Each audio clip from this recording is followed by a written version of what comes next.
Olá pessoal, tudo bem? Aqui é o professor Marcelo Pertilli, Direito Penal e Processo Penal do Rico Domingos Concurso, falando especialmente com você que ontem fez a prova para soldado da Polícia Militar aqui do estado de Santa Catarina. Uma prova que nas matérias de Direito Penal e de Processo, eu particularmente achei uma prova do nível médio para alto, uma prova que foi bastante exigente. Bacana? Então o que a gente vai fazer? Vamos dar uma olhada nas questões, vamos ver alguns pontos que eventualmente a gente pode atacar por meio de recurso e vamos tentar entender aqui os gabaritos que foram exigidos pela banca. Legal? Então vamos lá. Primeira questão é a questão número 35. Então você aí que está com a prova, dá uma olhadinha aí, acha se você tiver com uma prova diferente da minha, a questão número 35 que diz assim, ó: em ação criminosa fraudulenta praticada no exterior, o patrimônio de uma autarquia brasileira, olha só, vinculada à União, é lesionado, dando-se o resultado igualmente no estrangeiro. As evidências colhidas apontam ainda que o resultado sequer deveria ter ocorrido no Brasil. Nessa hipótese, a lei penal brasileira, 2 pontos. Bom, aqui a questão está falando sobre algo que nós aqui durante o nosso curso, as nossas aulas, a gente bateu bastante, né? Vão pedir direito penal no espaço, vão pedir direito penal no espaço. E aí, não deu outra. Lembra que o princípio básico do direito penal no espaço, segundo o Código Penal, é a territorialidade. Lembra disso?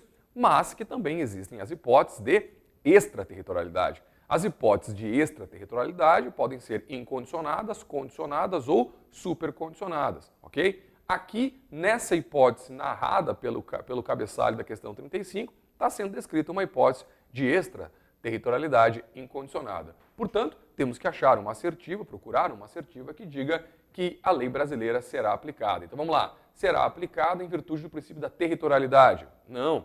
Poderá ser aplicada em virtude da extraterritorialidade incondicionada. Perfeito. Letra B. Ok? Lembra lá, né? Artigo 7º fala das questões de extraterritorialidade, incondicionadas no inciso 1, condicionadas no inciso 2 e supercondicionada lá no parágrafo 3º. Tá bem? A gente trabalhou bastante isso aqui, tá? Segue lá. Número 36. Se A, usando uma arma de brinquedo, constrange B, mediante grave ameaça, ordenando-o a sacar dinheiro de sua conta corrente em um caixa eletrônico para posterior entrega a A, fato que efetivamente ocorre, é correto falar que A comete crime de... Moçada, aqui uma questãozinha que nós também trabalhamos bastante em sala. Lembra? Nós trabalhamos muito a distinção entre crime de roubo e extorsão. Lembra? Eu fiz essa diferenciação com vocês no sentido de que no roubo, a violência e a grave ameaça são aplicadas para negativar a vítima, enquanto na extorsão, a violência ou a grave ameaça são aplicadas para fazer com que a vítima participe, porque a vítima precisa contribuir para que o sujeito tenha a vantagem econômica que ele deseja. É o caso. Portanto, então, estamos falando do artigo 158 do Código Penal, o crime é de extorsão. Bacana? Então, cuidado, essas duas, por enquanto, dentro da expectativa, trabalhamos em sala, segue lá. Número 37, o crime de injúria por preconceito. Vamos lá. Então lembra, eu ainda falei sobre isso no nosso aulão, lembra? Artigo 140, parágrafo 3º do Código Penal. Então vamos lá.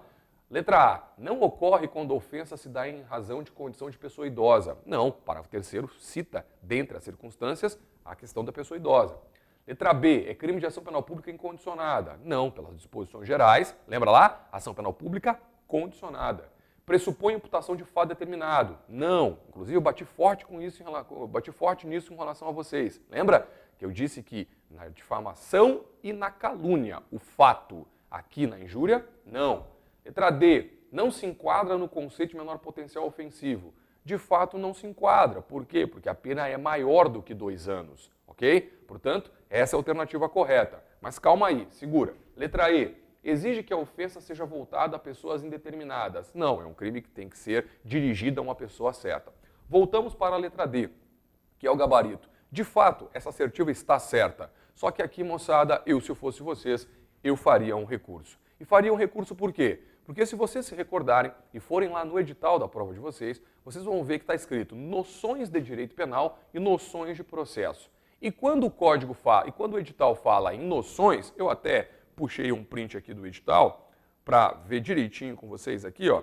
Diz assim, ó, noções de direito penal. E diz, Código Penal Brasileiro, 2 pontos. E aí, então, começa da aplicação da lei penal, do crime, da imputabilidade, das penas, dos crimes contra a pessoa, a injúria é um crime contra a pessoa, dos crimes contra o patrimônio. Ou seja, o código ele fala em capítulos e títulos. Aliás, o edital fala em capítulos e títulos do Código Penal. Portanto, o edital limitou a prova de noções de direito penal e noções de processo ao Código Penal brasileiro.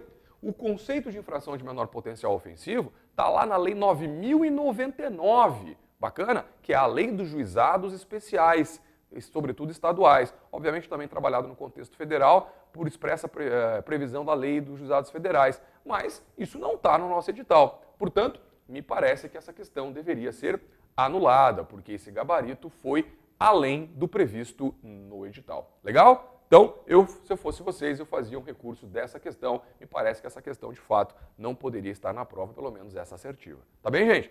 Segue lá. Número 38. O crime de lesão corporal tem a pena aumentada quando praticado contra policiais no exercício da função, entre outras hipóteses, artigo 129, parágrafo 12º.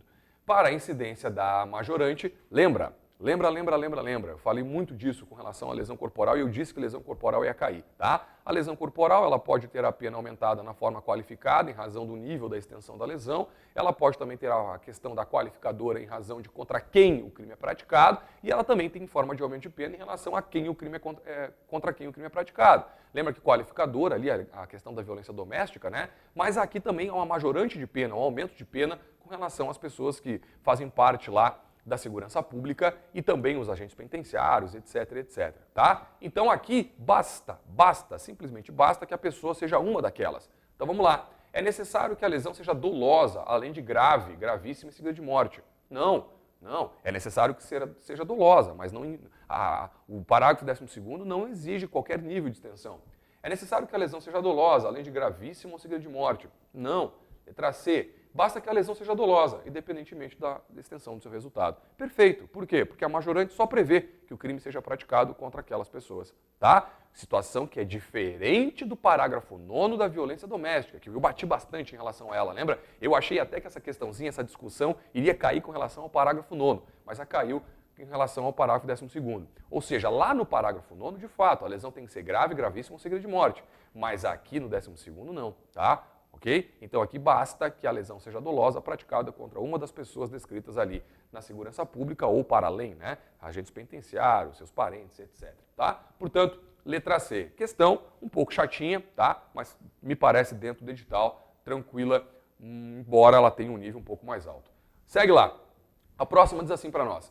Se uma mulher mata o próprio filho logo após o parto, sob a influência do estado puerperal, responde pelo crime de infanticídio e não pelo crime de homicídio. Isso se deve, no concurso aparente de normas, à aplicação do princípio da... Gurizada, outra questão que eu acho que está fora do edital. Essa questão não pode passar. E por que não pode? Porque, de novo, acabei de puxar o celular aqui e mostrar para vocês. O edital da prova de noções de direito penal diz Código Penal Brasileiro, 2 pontos. É verdade que o crime de infanticídio está dentro do edital. É verdade que o homicídio também está dentro do edital. Mas o conflito aparente de normas, ele requer o estudo sobre alguns princípios. Inclusive, são aqueles princípios que a gente brinca com a palavrinha case, né? A consunção, a alternatividade, a subsidiariedade e a especialidade. Mas veja, isso não estava no edital. Estaria no edital aliás, poderia ser cobrado se estivesse no edital assim, noções de direito penal. Aí lá, conceitos, princípios, conceitos gerais, princípios. Ok, mas não. De novo, a prova de direito penal, o edital, foi limitado ao Código Penal Brasileiro. Ok? Se eles me dizem, mas está dentro do código porque o homicídio e o infanticídio estão. Não, mas aí então quer dizer que qualquer interpretação doutrinária, então, se a gente for a partir desse princípio, também estaria dentro do edital. E claro que não é, ok? Portanto, concurso aparente de normas me parece muito claro que não é um tema que estava dentro do edital. Agora, de fato, o gabarito é especialidade. Ou seja, quando você tem uma situação num tipo que torna esse tipo especial em relação a um outro, portanto, então eu tenho a característica da especialidade. É o princípio mais tranquilo dentro do princípio do concurso aparente do conflito aparente de normas, mas, como eu disse a vocês, concurso aparente de normas não é um tema que estava no edital. E eu não posso entender como presente tacitamente por conta desses crimes, porque senão tudo está presente. Não faz o menor sentido, então não haveria sentido nenhum delimitar o edital, 2 pontos, Código Penal Brasileiro. Não faz sentido. Portanto, essa questão deve ser anulada também. Eu faria, se fosse vocês, um recurso em relação a ela. Tá bem? Vamos lá. 40. A Lei 13.300 330 alterou a disciplina dos crimes patrimoniais. Sob essas modificações, é correto afirmar. Bom, aqui me parece, né, que a prova resolveu fazer realmente uma pegadinha. Porque, veja, a Lei 13.330 é uma lei que altera o Código Penal, tá? De fato, você olhando lá o código, você vê alterado, né, redação dada pela Lei 13.330, mas me parece, né, que é um preciosismo fazer referência expressa à lei. Mas tudo bem, vamos lá. É correto afirmar que essa lei fez o quê? Criou apenas uma forma de furto qualificado, consistente na subtração de semovente domesticável de produção. Bom, de fato, ela criou o crime qualificado sobre que fala da subtração, né, de semovente domesticável de produção. Mas ela não fez só isso, né? Ela também criou como um complemento lá na receptação, lembra? A receptação dessa conduta. Portanto, a gente tem que encontrar uma assertiva que trate das duas formas. Portanto, letra B, criou formas qualificadas do roubo e do furto. Não. Letra C, formas qualificadas do roubo e receptação. Não, é furto e receptação. Uma forma qualificada do furto, letra D, que tem como objeto material semoventes domesticados de produção, é verdade, e o crime autônomo de receptação animal. Está lá também na figura do 180A, tá bem? Criado pela 13.330. Bacaninha? Tá? A gente trabalhou essa forma de crime qualificado aqui em sala e eu falei para vocês também que o crime de receptação é um crime que cai bastante em prova, tá? Não caiu especificamente a figura do 180, mas caiu essa forma específica do 180A, criado pela 13.330, tá bem? Segue lá. Eleonora, por não possuir condições financeiras para garantir a subsistência de seu filho recém-nascido, decide abandoná-lo em uma instituição pública destinada ao acolhimento de crianças sem lar. Assim, fingindo visitar a instituição, deixa seu bebê em um dos berços ali existentes, saindo do local de forma apressada. Poucos minutos depois, uma funcionária da instituição percebe o recém-nascido dormindo no berço, passando a dedicar-lhe cuidados necessários. Considerando unicamente as informações contidas no enunciado, é correto afirmar que Eleonora... Bom, gurizada, essa questão, ela está dentro do edital, ok. Tá? Crimes contra a pessoa aqui, né? A discussão é se é o crime de abandono de recém-nascido, é crime de abandono de capaz ou a conduta é atípica. Essa é a discussão. Mas vamos combinar, essa questão não é noções de direito penal. E por que não é? Porque olha só, o crime de abandono, ok? Abandono de recém-nascido, ele pressupõe que a pessoa abandone a criança porque ela não quer passar pela desonra de ter aquele filho. Bacana? Não é o caso. Então não pode ser abandono de recém-nascido. A questão de abandono, o crime de abandono de capaz, pressupõe que o abandono, portanto aqui nós estamos falando de crime de perigo concreto, o abandono coloque aquela criança numa situação na qual a criança de fato vá correr algum perigo, o que não é o caso também. Portanto, a mãe aqui deixou a criança dentro de um hospital, num ambiente no qual ela não estaria abandonada e, portanto, afeta alguns riscos. Portanto, aqui a conduta para nós ela é atípica. Então, não há crime. Por quê? Não preenche os elementos do crime de abandono de capaz e também não preenche os elementos do crime de abandono de recém-nascido, ok? Mas eu volto, essa questão ela tem um nível bem acima de noções de direito penal, ok? Você precisava ter bem na cabeça os elementos que compõem o título de abandono de recém-nascido e também os elementos que compõem o crime de abandono de incapaz. Portanto, eu concordo com o gabarito, letra E não praticou crime, mas para chegar nessa conclusão, eu concordo com vocês, o nível estava bem mais alto do que noções de direito penal. Legal? Vamos ver a 42. Cícero, por ciúme, mantém sua companheira Diana em cárcere privado, crime que tem pena de reclusão de 2 a 5 anos. Durante a privação da liberdade, sobreveio uma modificação legislativa que cria o crime de sequestro e cárcere privado doméstico familiar. Esse crime repete a estrutura típica do artigo 148 do Código Penal, mas exige que entre vítima e autor exista uma das relações previstas no 129, parágrafo 9º. Além disso, prevê sanção de 3 anos a 8 anos de reclusão. Posteriormente à entrada em vigor do tipo penal, Diana é libertada pela polícia e Cícero preso em flagrante. 2 dias depois, surge uma nova alteração legislativa, reduzindo a pena do artigo 148A para 3 a 6 anos, de reclusão, considerando que o artigo 148A é fictício, servindo unicamente ao enunciado da presente questão, e considerando a posição do Supremo Tribunal Federal, é correto falar que a última alteração legislativa... Bom, cuidado, gurizada, presta atenção, eu falei disso em sala. Tá? Lembra, a súmula 711 do Supremo Tribunal Federal diz que no crime continuado e no crime permanente, quando, em relação a eles, entra uma lei mais grave e antes do término da cessação, da permanência ou da continuidade, a lei mais grave é aplicada ao caso concreto, ok? Só que aqui, lembra, porque a questão diz assim, ó, 2 dias depois surge a alteração que reduz. Bom, se 2 dias depois do crime, no caso aqui permanente, já ter se finalizado, surgiu uma lei nova mais branda, portanto aqui nós temos que procurar uma assertiva que trata da retroatividade da lei benéfica. Bacana? Agora, de fato, de novo, uma questão que me parece que tem um nível bem acima de noções de direito penal, porque ela também suscita até posição do STF, ok? Claro, a posição do STF aqui nem era o que nós deveríamos aplicar, né? Porque, de novo, o Supremo, na súmula 711, diz, né, ao crime permanente, ao crime continuado, aplica-se a lei mais grave se essa lei mais grave entrou em vigor antes do término da permanência ou do crime continuado. Bom, aqui até aconteceu isso, mas a questão é, na verdade, importante para resolver. A assertiva era que 2 dias depois entrou em vigor uma lei mais branda e, portanto, retroatividade de lei benéfica. Portanto, letra A, né? Será aplicado a Cícero em virtude da retroatividade da lei penal mais benéfica, tá bem? De novo, terceira questão que eu digo, aliás, quarta questão, né, que eu digo a vocês, me parece que ela tem um nível bem acima de noções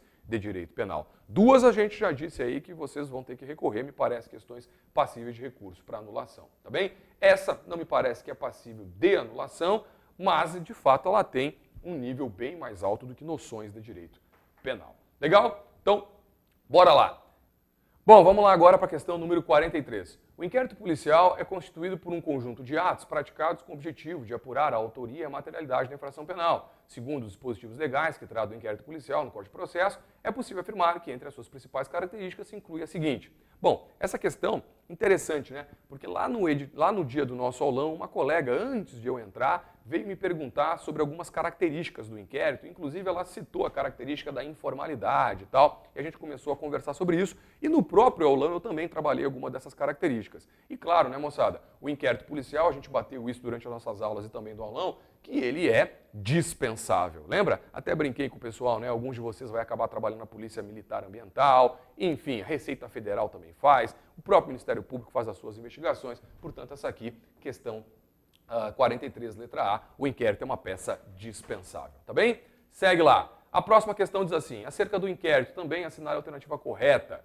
Nos crimes de ação pública, quando o requerimento feito pelo advogado do ofendido para a instauração do inquérito policial é negado por meio de despacho fundamentado de autoridade policial competente, não cabe recurso ao chefe de polícia. Claro que cabe, lembra? Então, lembra lá, ação penal pública incondicionada, o inquérito policial pode ser instaurado de ofício pelo delegado, por requisição do juiz ou do Ministério Público, ou a requerimento do ofendido, por meio do seu advogado também sem problema. No caso de requerimento, pode ser negado, e se for negado, cabe recurso ao chefe de polícia.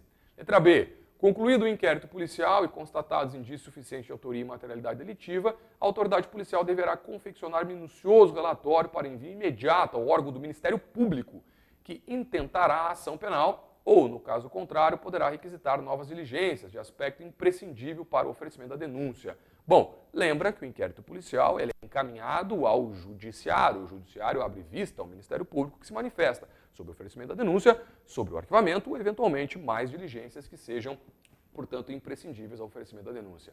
Letra C. No curso do inquérito policial, o ofendido ou seu representante legal, bem como o indiciado, poderão requerer diligências à autoridade policial, desde que não envolvam afastamento de sigilo bancário ou fiscal dos investigados, pois, nesse caso, as diligências deverão ser solicitadas diretamente à autoridade judicial competente. Cuidado, moçada, isso não tem qualquer ressalva expressa no Código de Processo com relação a isso, tá? Então, no curso do inquérito policial, o ofendido e seu representante, bem como o indiciado, poderão requerer diligências e, obviamente, então, o delegado de polícia vai fazendo essas diligências e, salvo algumas exceções, ele vai ter sim que se manifestar ao juízo pedindo algumas cautelares nesse sentido. De fato, aqui a gente tem algumas cautelares, mas essa previsão não está expressa no Código de Processo. Arquivado o inquérito policial por determinação da autoridade judiciária, por insuficiência de conteúdo probatório mínimo para suporte da denúncia, a autoridade policial não poderá realizar novas pesquisas em busca de novas provas. Pode, porque o próprio Código diz, lá no artigo 19 para nós, que é possível, né, que o inquérito seja reaberto de acordo com novas provas. Então, é possível. Letra E. No curso de um inquérito por crime de extorsão mediante sequestro, pode a autoridade policial requerer diretamente a órgãos públicos ou empresas de iniciativa privada dadas informações cadastrais de vítima ou suspeitos, independentemente de autorização judicial. Cuidado, eu falei sobre isso aqui. Eu disse, lembra? Isso aqui é o artigo 13, 13A, 13B ali do Código de Processo, que é uma alteração. E por que alteração? Porque esse artigo pretende dar um pouquinho mais de autonomia aos delegados de polícia nos processos, aliás, nos procedimentos de investigação. Portanto, essa era a alternativa correta, letra E. Estava ali, tá? No artigo 13, nas alterações do artigo 13 do Código de Processo Penal. Segue lá. Em se tratando de infração que deixa vestígios, de acordo com a disciplina prevista pelo CPP, é correto afirmar: bom, moçada, é dispensável a realização de exame de corpo de delito? Não. Infração que deixa vestígio, artigo 158 do Código de Processo, tem que ter perícia. Não há previsão legal para qualquer prioridade na realização de exame de corpo de delito. Falei disso em sala, lembra? Dizendo que a reforma no Código de Processo de 2018, dizendo com relação aos exames periciais, que alguns deles deveriam ter preferência. Lembra aqueles que envolvem violência doméstica contra a mulher e tal? Reforma de 2018. Aliás, brinquei até em sala falando das perícias com relação aos computadores, lembra? Que às vezes o IGP não tem muita estrutura e acaba então atrasando e algumas perícias têm que ser feitas com um pouco de mais pressa.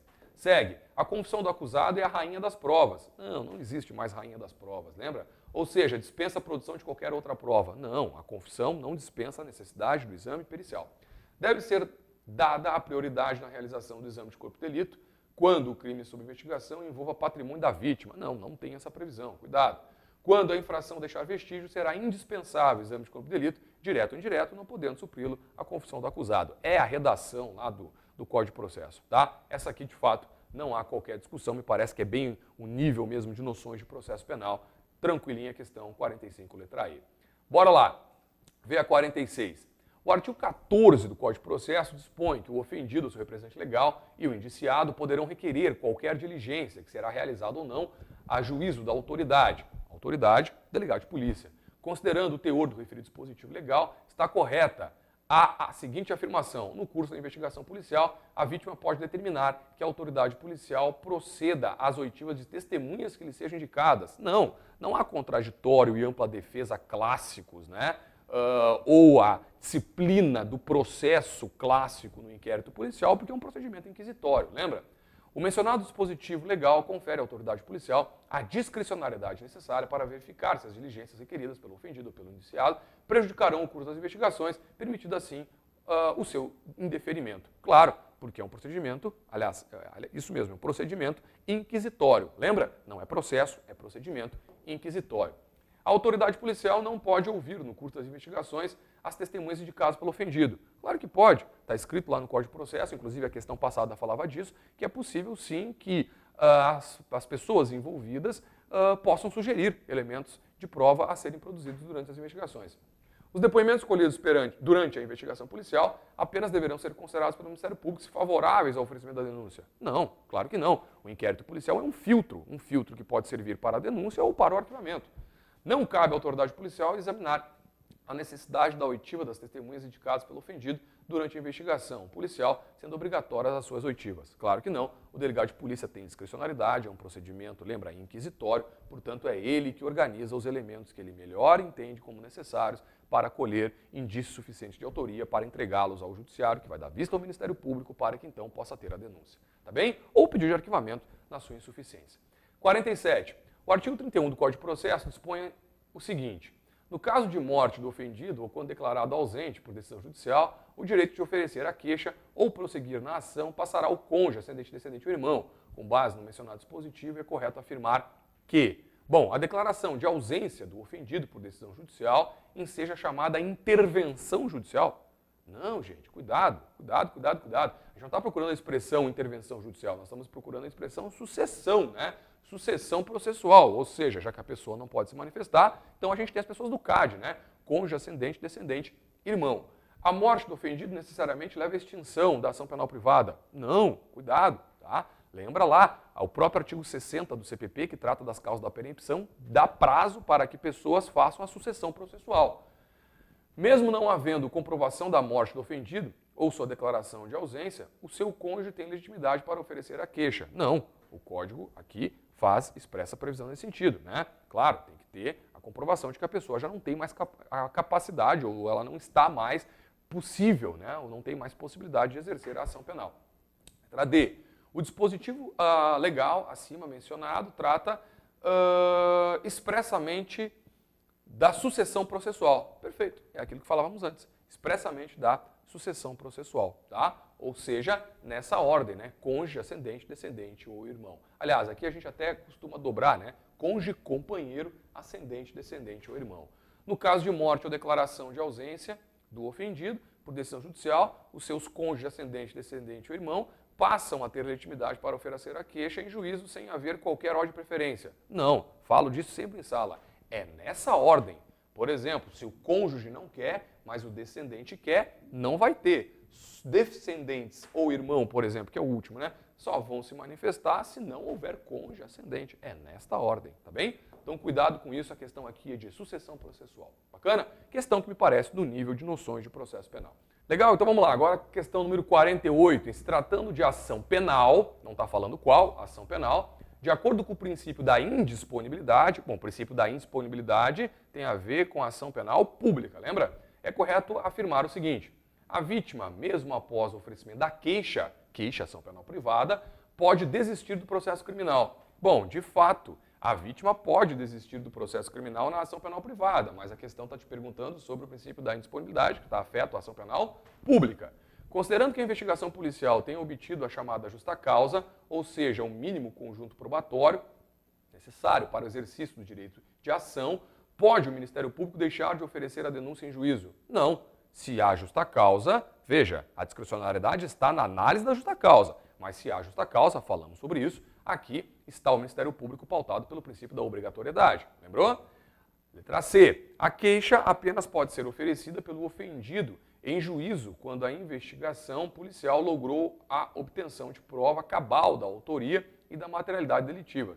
Claro que não. A queixa segue, assim como a denúncia, as regras ali constantes no 41 do Código de Processo, que diz, né, que tem que ter prova da materialidade e indícios suficientes de autoria. Pode entrar com a queixa. Agora, a questão é meio ruim, né? Porque o cabeçalho fala sobre o princípio da indisponibilidade, aí então começa a falar de algumas questões que não são afetas bem ao princípio da indisponibilidade, porque a indisponibilidade é um princípio atrelado à ação penal pública. Portanto, a questão já na letra A, ela meio que foge do próprio cabeçalho que é sugerido, e a letra C também, mas vamos lá. Letra D, o Ministério Público pode oferecer a queixa-crime em juízo, caso o ofendido, mesmo diante de prova cabal da autoria e da materialidade, decida não exercer direito de queixa, direito de ação. Não, né? A ação penal privada, o princípio da oportunidade, queixa-crime, não existe queixa, né? Por parte do Ministério Público. Então, nessa hipótese aqui, o Ministério Público tem que respeitar o princípio da oportunidade da vítima que não quer entrar com a ação. Letra E. Após oferecer a denúncia em juízo, o Ministério Público não pode desistir da ação penal. Bom, de fato, isso é a resposta do princípio da indisponibilidade, tá? Então, algumas assertivas aqui até poderiam estar dentro do contexto do próprio código, enfim, até corretas, mas elas não dizem respeito ao princípio da indisponibilidade. Bacana? Como a letra A, por exemplo. Agora, a letra E, não há dúvida, é o conceito do princípio da indisponibilidade. Bacaninha? 49. Em relação às provas, no processo assinale a alternativa correta. São inadmissíveis as provas ilícitas, assim entendidas como aquelas produzidas com inobservância das normas constitucionais ou legais, devendo ser desentranhadas do processo. Bom, até aqui, sem problema. Já as provas derivadas das ilícitas são também inadmissíveis, mesmo que comprovadamente obtidas por uma fonte dependente. Falei disso lá no aulão, inclusive, tá? Não, a fonte dependente, ela é capaz de salvar a conclusão sobre uma prova ilícita. Quando a infração penal deixar vestígio, torna-se indispensável a realização do exame de corpo de delito. Tá bem, em caráter direto ou indireto, perfeito. Em caso de lesões corporais, sendo as informações prestadas no primeiro laudo consideradas insuficientes, a autoridade policial de ofício ou requisição do órgão do Ministério Público, do ofendido, do acusado ou de seu defensor, poderá proceder à realização de exame complementar. Lembra, o problema da questão aqui é justamente o número de pessoas que podem fazer esse requerimento, tá? Então lembra lá, de fato, o exame complementar é possível. Letra C. Na apreciação da prova produzida através da confissão, o juiz deverá confrontá-la com as demais provas do processo, verificando se entre elas existem compatibilidade ou concordância. Beleza, até aí beleza. No processo de análise de sua valoração probatória, a confissão deve ser considerada em nível superior aos demais elementos de prova. Claro que não. Né? Princípio da comunhão das provas, estava lá na tua apostila isso. As provas todas têm que ser analisadas em comunhão. Em tese, não há prova mais importante que a outra. Tá bem? Todas devem ser analisadas juntas. Ok? Segue. Letra D.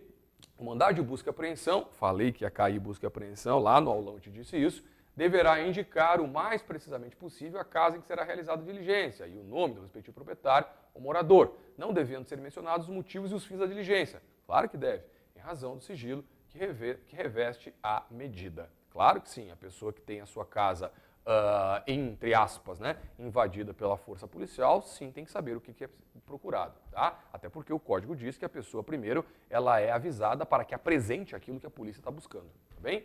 Vai!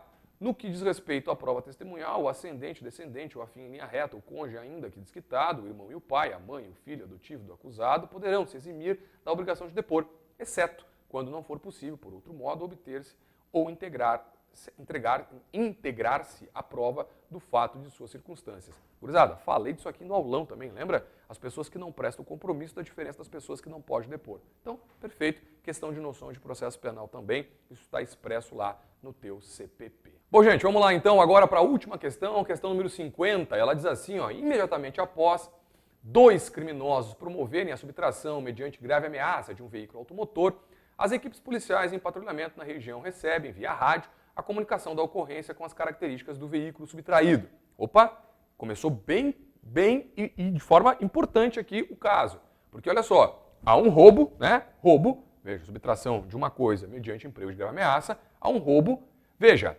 não há indicação de sentido de para onde foram, etc. Simplesmente recebem a comunicação de que numa determinada região há um roubo. Portanto, as equipes policiais, então, começam a procura, não perseguição. A equipe policial do setor alfa avista o referido veículo e agora inicia a perseguição, viram? Mas não consegue alcançá-lo, informando os fatos via rádio e indicando a direção seguida pelo veículo suspeito. Bom, aqui a questão diz para nós, pelo menos dá para entender, que não houve uma perseguição logo após o crime, ok? Mas diz que depois das equipes terem recebido a informação, avistaram naquela localidade os suspeitos e começou a perseguição. Bom, a questão toda aqui agora é, começou ou não, é possível ou não usar a expressão logo após o crime? Né? Veja, me parece que há uma dúvida aqui bastante grande, porque de fato a notícia não para os policiais não é no sentido da perseguição, mas, veja, aqui está dito que se iniciou a perseguição, né, depois deles terem recebido essa informação. Esse depois é suficiente ao logo após ou não é? Agora, logo depois, a equipe policial do setor Delta, em cerco realizado em uma das principais vias de outro ponto da cidade, conseguiu abordar o estado do veículo com 2 suspeitos, os quais foram reconhecidos pelas vítimas, e, portanto, foram presos. Bom, gurizada, de novo, toda a questão aqui me parece, começou a perseguição logo após o crime ou não? Né? Se começou logo após, nós temos a hipótese do flagrante do inciso 3. Se não foi logo após que iniciou a perseguição e eles foram só encontrados logo depois, portanto, então, nós temos a figura do inciso 4, ok? Bom, eu confesso a vocês que eu achei essa questão mal formulada, tá bem? Mal formulada. Então, vamos lá, de novo. Acontece um roubo, é passada a informação para o patrulhamento de que aconteceu um roubo numa determinada região, tá? Tá lá, ó, imediatamente, ok? Imediatamente após os criminosos promoverem o roubo, tá? As equipes recebem essa informação e me parece que sim, se imediatamente ao roubo as equipes policiais receberem informação de que em determinada região teria acontecido um roubo, e se essa perseguição começou porque os policiais então encontraram esses sujeitos, então me parece que a perseguição pode ter começado logo após, legal? E aí depois aqui, ó, a questão de ter mudado a equipe de procura, isso não inviabiliza o conceito perseguição de acordo com o artigo 250 lá do Código de Processo. Então me parece que essa questão ela é meio confusa, ela é bastante confusa. Embora o gabarito da questão tenha pedido para nós aqui a alternativa certa como a D. Portanto, então, a questão não considerou que se iniciou uma perseguição logo após e que eles então foram apenas capturados, né? Encontrados logo depois. Mas eu confesso a vocês, eu também ficaria em dúvida nessa questão, porque por uma interpretação, já que imediatamente após o crime eles receberam a informação, né, e depois procuraram e começou a perseguição, me parece sim que dava para levar em consideração o logo após, ok? Portanto, se o logo após estivesse certo, nós estaríamos trabalhando também dentro da perspectiva da alternativa B. Legal? Agora, se a banca não entendeu que há perseguição logo após, bom, aí de fato a alternativa seria a letra D. Legal? Mas, confesso, e eu concordo com quem pensa nesse sentido, a questão me parece mal formulada e ela ficou bem obscura no relato, né, no enredo desse caso aí. Legal? Bom, incisos 1 e inciso 2 não poderiam ser, né?